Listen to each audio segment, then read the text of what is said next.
For the Jeep Hunter's Field Guide, this is the Ford Motor Company's 1941 Ford GP. Sponsored by KaiserWillys.com. Get your free parts catalog today. This is the 1941 Ford GP. There were 4,458 of these built. It used a Ford 9N tractor engine, is a 4-cylinder L-head motor. It had 45 horsepower and 84 foot-pounds of torque, and this is the only one that was a hand-cranking motor. The Ford GP has a Spicer 25 front axle. It has a rectangular front crossmember and a one-piece steering rod. The grille is a slat grille with the headlights actually inside the grille.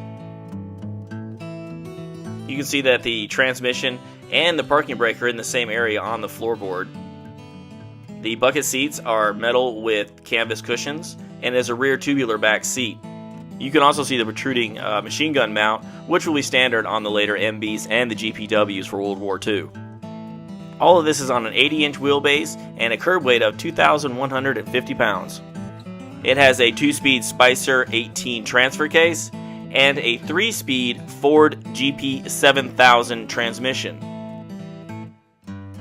There's the pintle hook and the bumperettes. Another thing that I thought was interesting is that it has a protruding rear blackout light. The GP has a Spicer 23-2 rear axle with a 4.88 gear ratio and leaf spring suspension.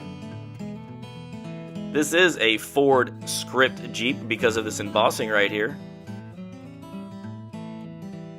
And it does have 16-inch solid-state wheels and NDT tires.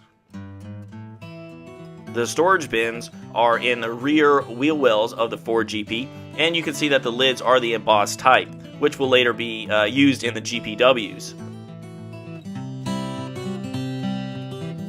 On the dash of the GP, you can see the Ford truck instrument cluster that they used and the data plates. The foot pedals are round, and the steering column bracket sticks out a lot further than most of the other prototypes. Under the left-hand side of the Ford GP, you can see that it has a long rectangular skid plate, leaf spring suspension, and there's the steering gearbox.